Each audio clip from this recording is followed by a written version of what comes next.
코로나19 바이러스 확산세가 좀처럼 쉽게 꺾이지 않고 있습니다. 바이러스 확산을 우려해서 교회들은 이전에 예배당 예배 방식을 바꾸어서 온라인 비대면 예배를 드리고 있습니다. 작년까지만 하더라도 주일날이 되면 예배당에 함께 모여서 모든 성도들이 하나님 앞에서 얼굴을 마주하면서 그렇게 기쁨과 감격 속에서 예배를 드렸습니다. 그 당시에는 비대면으로 예배를 드린다고 하는 것은 상상조차 할 수 없는 일이었습니다. 하지만 지금은 비정상이 정상인 뉴노멀의 시대가 되었습니다. 비대면의 온라인 예배가 새로운 예배 방식으로 정착되어 가고 있습니다. 하지만 아직도 이 온라인 예배에 익숙하지 않은 또 목회자들 또 성도님들은 매우 당황해하고 있습니다. 과연 이 뉴노멀 시대에 이 시대를 향한 하나님의 뜻은 무엇인지 매우 혼란스러워하고 있습니다. 저는 지금 우리 한국교회가 경험하는 이 뉴노멀 시대에 하나님의 뜻을 분별하기가 매우 어려운 이 상황이 오늘 본문의 이 아이 사무엘이 엘리 앞에서 여호와를 섬기던 그 시대와 매우 흡사하다고 생각을 합니다. 이 비상한 시국에 과연 우리 하나님은 어떤 방식으로 이 구속의 역사를 진행하시는지 함께 살펴보고자 합니다. 당시 아이 사무엘은 아마도 그의 나이가 한 10살 정도, 아마도 이제 초등학교 3학년, 4학년 정도였을 것입니다. 일반적인 가정이라면 이 아이 사무엘은 집에서 부모님으로부터 이제 온갖 귀염과 또 사랑을 받으면서 지냈을 것입니다. 하지만 사무엘의 부모 엘가나와 한나가 원래 자식이 없었다가 이제 하나님께 간절히 기도합니다. 또 그래서 하나님께서 그 기도에 응답하시고 사무엘이 태어납니다. 한나는 그 기도 응답이 너무 감사해서 아이가 이제 젖을 뗀 즉시로 어린 사무엘을 이제 엘리 제사장이 있던 하나님의 성소에 맡겼습니다. 그래서 사무엘은 아주 어렸을 때부터 이 엘리 제사장과 함께 성소에서 제사장 견습생 노릇을 하면서 지내기 시작을 했습니다. 그런데 이 아이 사무엘이 엘리와 함께 이 성소에서 지내던 시절을 가리켜서 성경은 두 가지 말씀합니다. 첫 번째는 여호와의 말씀이 희귀했다. 두 번째는 이상이 흔히 보이지 않았다. 이 여호와의 말씀이 희귀했다고 하는 것은 이 엘리 제사장이 자기가 맡은 직무를 게을리했다고 하는 말씀입니다. 당시 레위 지파의 제사장이 맡은 중요한 직무들이 있습니다. 그들은 성소에 머무르면서 하나님께 예배를 집례하고 또 백성들이 하나님의 은혜를 간구하러 찾아올 때 그들을 향해서 하나님의 위로의 말씀, 또 축복의 말씀, 또 경고의 심판의 말씀을 선포했습니다. 또 백성들 사이에 여러 분쟁들이 발생할 때 하나님의 말씀으로 시시비비를 가려주는 그런 통치자 역할을 감당을 하였습니다. 하지만 엘리는 점점 나이가 들어가면서 자기가 맡은 이 제사장의 역할을 올바로 감당을 하지 못하였습니다. 무엇보다도 하나님의 말씀을 연구하고 또 하나님의 말씀이 필요로 하는 그 백성들을 향해서 하나님의 말씀을 제대로 선포하지 못하였습니다. 하나님의 말씀을 제대로 연구하지 못하고 또 선포되지 못하고 또 백성들이 말씀을 제대로 듣는 일이 희귀해지면서 하나님께서 자신들을 돌보고 계시다, 주님은 나와 함께 하시다라고 하는 그 믿음을 가질 수가 없어서 절망에 빠질 수밖에 없었습니다. 하나님의 말씀이 제대로 선포되지 못하면 뒤따르는 문제가 있습니다. 이상이 흔히 보이지 않는 것입니다. 이상의 히브리 언어 이 하존인데 이 영어로는 비전으로 선포됩니다. 여기서 말씀하는 이 하존은 하나님의 말씀이 선포될 때 성령께서 듣는 자의 심령에 말씀에 대한 믿음을 만들어주고 그 믿음은 앞으로 하나님께서 어떤 방식으로 나를 구원하시겠다라고 하는 이런 기대감이 만들어집니다. 비전이 만들어지는 것입니다. 하나님의 역사에 대한 믿음이 만들어집니다. 그런 성령의 말씀에 대한 성령의 내적인 깨달음과 감동, 이것을 하존이라고 하는데, 당시 엘리가 하나님의 말씀을 선포하지 못하고 제대로 백성들에게 위로로 하지 못하니까 이 하존이 제대로 만들어지지를 못했습니다. 그런데 성경은 이 엘리가 성경은 사무엘이 엘리 앞에서 여호와를 섬기던 그 시기를 가리켜서 영적인 암흑기로 묘사한 다음에 이어서 엘리의 아주 작은 행동 하나를 서술을 합니다. 2절 말씀에 엘리의 눈은 점점 어두워가서 잘 보지 못하는 그때 그는 자기 처소에 누웠다. 엘리의 나이가 지금 이제 80, 90이 이제 넘어가는 시절이니까 육신의 기력이 쇠하고 눈이 침침해지고 잘 보지 못하는 것은 충분히 이해할 수 있습니다. 하지만 성경은 왜 이 작은 행동을 묘사하는가, 자기 처소에 누웠다는 이 시시콜콜한 이야기까지 성경은 기록으로 남기는가? 그것은 바로 그 똑같은 그 시점, 그 한밤에 그 똑같은 시점에 두 사람이 누운 자리의 차이가 바로 이어서 하나님과 관계된 결정적인 차이를 가져오기 때문입니다. 이 짧은 네 구절에는 두 가지 대조적인 장면이 두 번 반복이 됩니다. 첫 번째 모습은 아이 사무엘이 엘리 앞에서 여호와를 섬기던 그 시대는 영적인 암흑기였다. 하나님의 말씀이 제대로 선포되지 못하고 이상이 흔히 보이지 않았다. 그것은 이어서 3절 상반절에 그러나 하나님의 등불은 밝기 빛나고 있었다고 하는 것과 분명한 대조를 보입니다. 그리고 두 번째 대조는 동일한 시점에 두 사람이 누워있는 자리에 차이가 있다는 것입니다. 한 사람은 눈이 어두워서 등불 관리를 제대로 하지 못하기 때문에 자기 처소에 누워서 자고 있고, 어린 사무엘은 하나님의 성소에 누워서 자고 있다. 이 두 사람 이 사이에 하나님의 등불은 아직 꺼지지 아니하였다. 이 두 가지 대조가 암시하는 것이 있습니다. 그 비밀은 출애굽기 27장 20절 말씀입니다. 출애굽기 27장 20절에서 하나님은 성소에 있는 제사장에게 분명히 엄히 말씀하십니다. 너는 또 이스라엘 자손에게 명령하여 감람 올리브로 짠 순수한 기름을 등불을 위하여 너에게로 가져오게 하라. 그리고 끊이지 않게 그 등불을 항상 켜되 아론과 그의 아들들로 회막 안 증거궤 앞 휘장 밖에서 저녁부터 아침까지 항상 여호와 앞에 그 등불을 보살피게 하라. 이는 이스라엘 자손이 대대로 지킬 영원한 규례다. 이렇게 하나님은 엄히 말씀합니다. 당시 성소 안의 이 등불은 하나님의 임재를 상징합니다. 거룩하신 여호와 하나님께서 이스라엘 백성들과 영생의 언약을 맺으셨다고 하는 이 놀라운 사실을 눈으로 증명하는 것이 하나가 있는데, 그것이 캄캄한 밤에도 꺼지지 않고 빛나는 이 등불이었습니다. 하나님은 이 레위 제사장들에게 엄청난 특권, 즉 다른 지파 사람들처럼 농사를 짓거나 고된 일을 하지 않아도 생계 걱정할 필요가 없는 그런 엄청난 특권을 허락하십니다. 일반 백성들이 하나님께 제사 드리러 예물을 가지고 올 때 그 예물의 일부를 가지고 생활하도록 하나님은 이들에게 엄청난 특혜를 보장하십니다. 왜 그렇습니까? 그 이유는 이 제사장들이 성소 안팎에서 하는 모든 그 행동들은 여호와 하나님의 임마누엘을 상징하기 때문입니다. 등불도 마찬가지입니다. 저녁부터 아침까지 밤중 내내 잠을 자지 말고 밤새도록 등불을 항상 켜두어야 합니다. 왜냐하면 이 등불은 보통 등불이 아니고 여호와 하나님의 임마누엘의 상징이기 때문입니다. 등불이 켜져 있으면 백성들 느끼기에 하나님이 우리와 함께 하신다 하는 것이고, 등불이 꺼지면 여호와 하나님께서 우리 가운데 떠난 것은 아닌가 불안과 염려가 이어질 것입니다. 그만큼 중요한 일입니다. 당시 이 일의 일차적인 책임은 누가 집니까?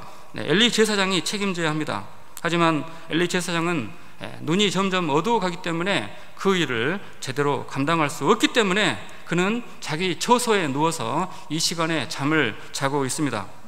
이 중요한 역할을 누가 대신 감당하는가? 어린 사무엘이 대신 감당하고 있습니다. 쉬운 일이 아닙니다. 왜냐하면 등잔의 등불이 꺼지지 않고 밤새도록 눈을 부릅뜨고서 등잔에 그 올리브 기름의 양이 충분한지를 계속 확인해야 하기 때문입니다. 어린 사무엘로서는 이 등잔의 등불이 환하게 밝으면 그 마음이 일단 편안합니다. 하지만 등불이 밝으면 눈이 부셔서 잠을 제대로 잘 수가 없습니다. 잠을 제대로 자기 위해서는 방 안이 캄캄해야 합니다. 어린 사무엘로서는 성소 안이 어둡고 캄캄하다, 이것은 자기 직무를 소홀히 한 것이니까 엘리 제사장으로부터 혼쭐은 나는 것이고 정말 하나님으로부터 벼락을 받을지 않을까 걱정이 되는 것입니다. 그래서 밝으면 마음이 편한 대신에 잠을 잘 수 없고, 반대로 캄캄하면 잠자는 데 도움되지만 등불이 꺼져가는 것이니까 이것은 아주 심각한 문제가 되는 것입니다. 좋게 보면 어린 사무엘은 자기 직무에 충실한 것이고, 또 참 어찌 보면 참 이 고역의 시간을 보내고 있습니다. 그러나 어린 사무엘이 밤중에 고생한 덕분에 하나님의 등불은 그 영적인 암흑기를 환하게 불밝힐 수 있었습니다. 그리고 어린 사무엘이 자기 자리를 성실하게 지키면서 하나님의 등불 앞에서 있었기 때문에 이제 만왕의 왕이신 하나님께서 어린 사무엘에게 직접 찾아오셔서 말씀하기 시작을 합니다. 이 한날을 계기로 이제 하나님이 침묵하시는 시대가 끝나고 하나님께서 친히 말씀하셨을 뿐만 아니라 하나님이 자신의 모든 그 존재의 영광을 걸고서 그 약속을 친히 성취하시는 말씀 성취의 시대가 새롭게 열리고 있습니다. 사무엘상 3장 21절 말씀에 이제 사무엘을 통해서 선포된 엘리 가문의 저주, 하나님이 하실 심판에 관한 예언의 말씀이 그대로 성취가 됩니다. 그래서 3장 21절 여호와께서 실로에서 다시 나타나시되, 여호와께서 실로에서 여호와의 말씀으로 어린 사무엘에게 자신을 나타나신 시대, 하나님이 친히 말씀하시는 그 영광의 시대로 역사의 한 페이지가 이렇게 넘어가고 있습니다. 그래서 어린 사무엘은 나중에 이제 엘리를 대신하여 이제 그 시대를 이끌어가는 새로운 선지자가 됩니다. 하지만 그 평생에 이 밤의 사건만큼은 절대로 잊을 수가 없습니다. 이 사무엘이 엘리 앞에서 여호와를 섬기던 그 시대에는 영적으로 캄캄한 암흑의 시간이었습니다. 그러나 그가 하나님의 성소 안에서 등불을 관리하고 있을 때, 등불을 밝혀두고 있을 때 하나님은 비상한 방식으로 자기 인생 가운데 찾아오시고 그 시대를 침묵의 시대로부터 말씀의 시대로 바꿔주셨습니다. 우리 하나님 여호와께서 우리 백성들 가운데 친히 장막을 치시고 내주하고 계시구나 하는 것을 모든 이스라엘 백성들이 분명히 알 수 있도록 그렇게 믿음을 만들었습니다. 그리고 이제 사무엘은 시간이 흘러서 이제 새로운 다윗을 이스라엘 백성의 새로운 지도자로 기름을 붓습니다. 사무엘 선지자의 시대가 끝나고 이제 그 다음에 이제 다윗의 시대가 등장하면서 임마누엘의 상징이 바뀌어 갑니다. 성소를 밝히던 이 등불로부터 이제 여호와의 전쟁을 승리로 이끄는 메시아로 발전을 합니다. 건물의 성소가 인격체로 바뀌게 되고, 등불의 내주하심도 인격체에 내주하시고, 하는 일도 그냥 명암을 밝게 하는, 캄캄함을 밝게 하는 정도가 아니고 여호와의 전쟁에서 그것을 승리로 이끄는 지도자 메시아 개념으로 바뀌게 됩니다. 그래서 다윗은 그 머리에 기름 부음 받은 메시아가 되고 이제 장차 오실 하나님의 메시아를 예표합니다. 또 다윗이 여호와의 전쟁을 승리로 이끌면서 장차 메시아가 사탄 마귀와의 전쟁을 반드시 승리로 이끌겠다 하는 것을 예표하게 됩니다.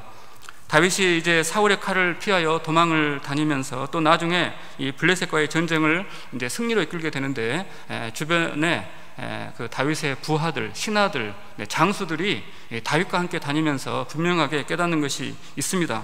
저 다윗이야말로 지금 우리 블레셋으로부터 이렇게 고난당하는 우리 이스라엘을 구원하도록 하나님께서 세우신 하나님의 메시아가 아닌가. 예전에 다윗은 이제 블레셋 거인 골리앗과 전쟁을 할 때 물맷돌 5개를 취했습니다. 왜냐하면 그날 전쟁에 거인 골리앗만 나온 것이 아니고 골리앗의 동생 거인을 포함해서 모두 5이 나왔기 때문입니다. 이 5을 모두 죽이겠다 생각하고 물맷돌 5을 취하였습니다. 하지만 그날 골리앗이 다윗의 손에 처참히 죽임을 당하자 4명의 거인들은 놀라서 이제 도망을 가게 되고 이제 그 뜻을 서로 이루지 못했습니다. 그러다가 이제 사무엘하 21장으로 가게 되면 이제 15절에서 이 4명의 거인들과 다시 다윗이 한판 이제 붙게 되고, 이제 다윗이 이제 다윗과 골리앗 그 복수가 다시 발생을 합니다. 이 4명의 이제 거인들이 골리앗의 복수를 갚겠다고 다윗에게 달려듭니다. 다윗으로서는 이 거인 중에 이스비브노브를 상대하기가 쉽지가 않습니다. 그때 다윗의 부하 아비새가 나서면서 이제 이 거인 이스비브노브를 쳐 죽입니다. 그때 다윗의 이 부하들이 다윗에게 간청을 하는 게 있습니다. 당신은 우리 하나님이 이스라엘을 구원하고자 세운 하나님의 메시아가 아닙니까? 당신이 죽으면은 이스라엘의 등불도 꺼지는 것입니다. 그러니 왕은 절대로 전쟁터에 나오지 마십시오. 당신은 앞으로 전쟁터에 나오지 마십시오. 당신이 죽으면은 우리 가운데 하나님의 등불도 꺼지는 것입니다. 임마누엘의 그 영광도 사라지는 것입니다. 그렇게 간청을 하고 있습니다. 이렇게 사무엘 선지자가 이제 임마누엘을 등불로부터 배우고 그 등불을 이제 다윗을 통해서 여호와의 전쟁에 승리를 이끄는 이스라엘의 등불 메시아로 발전을 하게 되고, 그래서 이제 다윗은 그러한 그 메시아에 대한 그 신앙 고백을 시편 119편 105절에 담습니다. 주의 말씀은 내 발의 등이고 내 길의 빛입니다. 우리를 사탄 마귀로부터 구원하신 그 구원의 주체가 누구입니까? 인간인 것입니까? 하나님이신 것입니까? 하나님의 메시아가 장차 우리를 이 사탄 마귀로부터 구원하고 우리를 짓누르는 이 암흑의 권세, 흑암의 권세를 모두 물리칠 것이다. 그런 고백을 담아서 주의 말씀은 내 발의 등이요 내 길의 빛입니다. 그리고 시간이 흘러서 우리를 구원하러 이 세상에 오신 예수님께서 이제 자신을 바로 세상을 밝히는 참 빛으로 소개하십니다. 예수님은 전혀 해답이 없는, 그래서 사탄 마귀의 권세로 짓밟힌 우리 또 그리고 이 세상을 구원하시는 하나님의 참 등불이고 하나님의 참 빛이시고 여호와의 전쟁을 승리로 이끄시는 하나님의 메시아입니다. 그런데 마태복음 5장 14절로 가면 예수님은 여기에서 한 걸음 더 나아간 말씀을 하십니다. 그건 뭔가 예수님만이 참 빛일 뿐만 아니라 예수를 믿는 신자들과 복음 전도자들 역시 자신처럼 세상을 비추는 참 빛이다 말씀하십니다. 너희는 세상의 빛이라. 산 위에 있는 동네가 숨겨지지 못할 것이다. 내가 예수님께서 우리를 산 위에 높이 세우고 반드시 그 속에 빛을 넣어서 불을 밝히는 그런 등대로 세우겠다, 이런 그 말씀입니다. 저와 여러분처럼 예수를 따르는 신자들, 복음 전도자들이 모두가 다 예수님과 같은 그런 그 세상을 비추는 빛이다, 이렇게 말씀을 하십니다. 어떻게 이것이 가능한가? 그것은 우리가 예수를 믿는 것은 지적인 동의 수준이 아니고 우리 마음속에 예수님의 말씀을 가지는 것이고 우리 마음속에 성령 하나님께서 들어와 내주하시면서 우리를 진리의 길로 우리를 이끌고 우리가 진리가 아니면 할 수 없는 거룩한 삶을 살도록 이끄시기 때문에 우리도 예수님과 같은 동일한 세상을 밝히는 참 빛이 되는 것입니다. 네덜란드 유명한 화가 고흐는 캄캄한 밤하늘을 올려다보다가 그 캄캄한 밤하늘을 밝게 비추는 별들이 너무나 밝게 빛나고 있는 것을 목격을 하였습니다. 그렇다면 이 오늘 뉴 노멀 시대에 여러분 주변의 가족들이나 또 여러분이 출석하는 이 교회의 성도들은 그 여러분에게서 이 진리의 빛이 밝게 빛나고 있는 것을 여러분 주변 사람들은 느끼고 있는가? 우리 모두는 이 코로나19 사태가 점점 심각해지는 이 뉴 노멀 시대에 2020년 9월에 우리 주변을 이 진리의 빛으로, 우리 마음속에 있는 이 진리의 빛으로 밝게 비추는 하나님의 등대임을 믿으시기 바랍니다. 만일 내가 내 주변을 밝게 비추는 하나님의 등대라고 하는 그런 자신감이 없다, 그러면 먼저 여러분 심령 속에는 예수가 있는지 분명히 점검을 해보시기 바랍니다. 너희는 믿음 안에 있는가? 너희 자신을 시험하고 너희 자신을 확증하라. 하나님의 기준을 가지고 우리의 심장을 조사해봐라. 만일에 예수 그리스도께서 너희 안에 분명히 거하시지 않는다고 한다면 너희는 버린 자들이다 말씀합니다.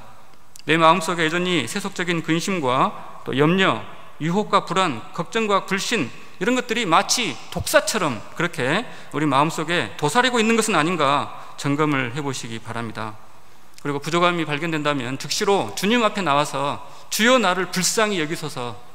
나는 아직도 주님을 따르는 전도사라고 하더라도, 목사라고 하더라도 여전히 나는 세상의 미련을 해결하지 못하고 있습니다. 주님 나를 불쌍히 여기소서. 내가 합신 신학생이라고 하면서도 여전히 진리의 빛을 비추는 그런 하나님의 등대라고 하는 이런 자신감이 없을 때 남을 탓하거나 뉴노멀을 탓할 필요가 없습니다.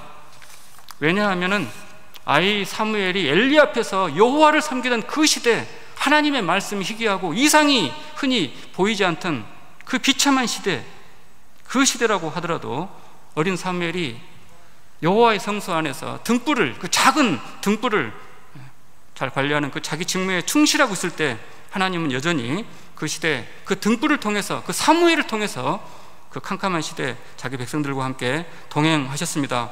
아무리 어둡고 캄캄한 시대라고 하더라도 하나님의 등불은 결코 꺼지지 않는 그런 불처럼 밝게, 환하게, 활활 불타오르면서 그 시대를 환하게 비추었습니다. 이 시대도 마찬가지입니다. 저와 여러분이 맡은 바 세상으로 볼 때는 별로 대단한 자리가 아니라고 할지라도 그 자리 하나님 맡긴 줄 알고 최선을 다할 때 바로 저와 여러분 때문에, 저와 여러분의 그 성실성 때문에 우리 교회에서, 이 한국 사회에서 하나님의 등불은 여전히 꺼지지 않고 거룩한 영향력을 발휘하고 있는 것을 믿으시기 바랍니다. 디모데 후서에서는 이 등불을 그릇으로 비유를 합니다. 이 그릇의 비유가 중요한 이유는 무엇인가 하면 우리 모두가 등불이라고 할 때 어느 수준의 등불인가, 이 세상에는 등대도 있고 반딧불의 등불도 있는데 도대체 어느 수준의 등불인가.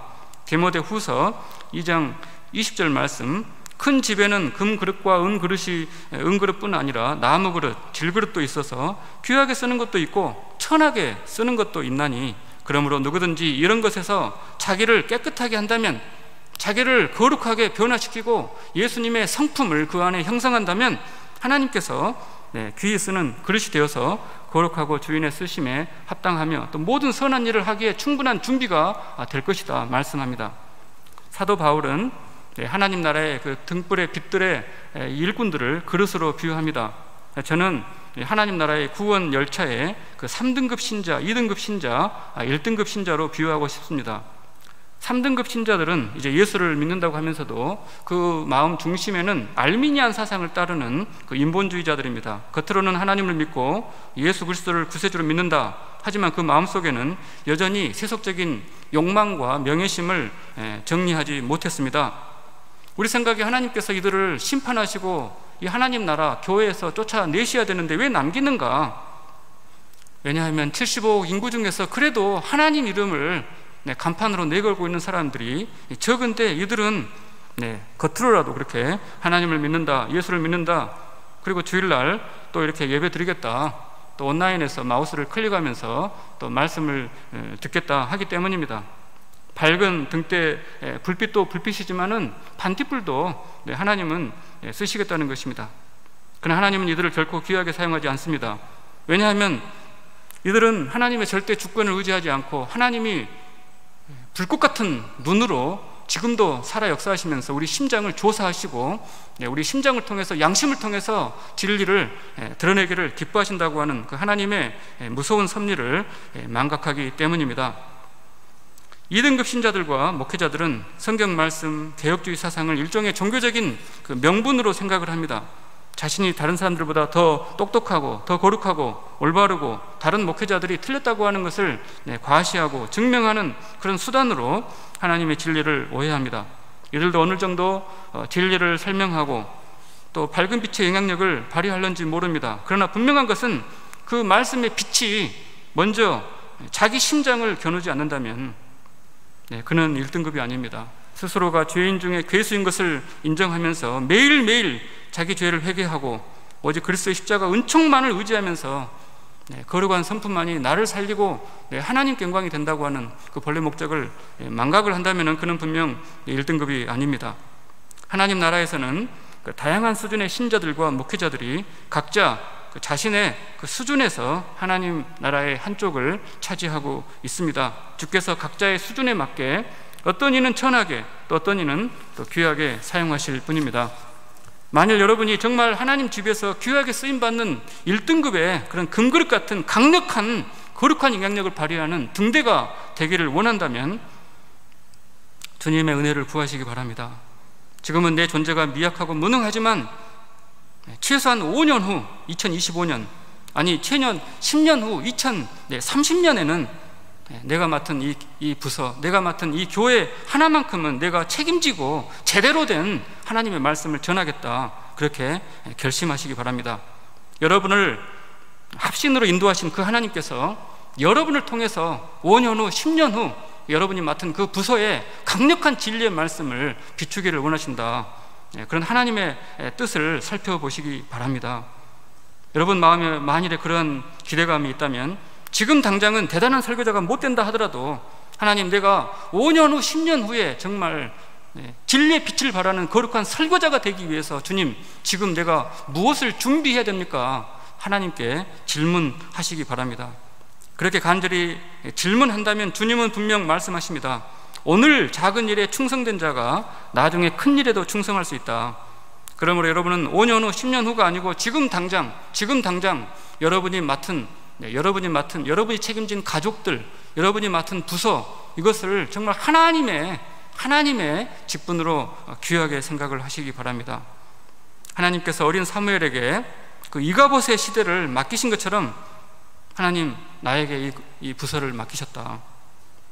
그리고 내가 나의 직무를 성실하게 감당하기 때문에 우리 교회 유초등부 안에서, 내가 맡은 청년부 안에서 우리 성도들의 심령 가운데 하나님의 등불은 결코 꺼지지 않는다, 그렇게 담대하게 고백할 수 있기를 바랍니다. 그리고 여러분이 이제 그렇게 살다가 나이가 들어서 은퇴할 시점에 이제 여러분 스스로 또 여러분 주변 사람들이 여러분에 대해서 이렇게 고백할 수 있으면 정말 감사하겠습니다. 저 설교자가 뉴 노멀 시대에 하나님의 교회를 섬길 때에는 하나님의 말씀이 희귀하고 이상이 흔히 보이지 않았다. 하지만 하나님께서 저 설교자 입술에 주의 말씀을 맡기시고 또 외치도록 감동하신 덕분에 그 시대 하나님의 등불은 꺼지지 않고 그 시대 신자들의 이 심령을 환하게 불밝힐 수 있었다. 잠깐 기도하시겠습니다. 말씀을 생각하면서 주께서 우리를 거룩한 설교자로 세워주시도록 우리가 맡은 이 책임들을 주님 앞에서 두렵고 떨리는 마음으로 최선을 다해서 감당하는 사람이 되도록 잠깐 기도하시겠습니다. 하나님 아버지, 우리를 불쌍히 여겨주시고 우리를 긍휼히 여겨주시옵소서. 하나님, 주께서 이전에 경험해보지 못한 새로운 뉴 노멀의 시대로 우리를 인도하고 계신 것을 믿습니다. 하나님, 이 시대에 다시 한번 주의 능력의 말씀이 우리 가운데 살아 역사하게 하여 주시옵소서. 하나님께서 이 시대를 외면하지 아니하시고 주의 백성들을 구원으로 또 생명으로 영생으로 이끄시기를 기뻐하심을 믿고 그 주님의 뜻에 우리 모두를 헌신하게 하여 주시옵소서. 이 모든 말씀 우리의 구세주 예수님의 이름으로 간절히 기도하옵나이다. 아멘.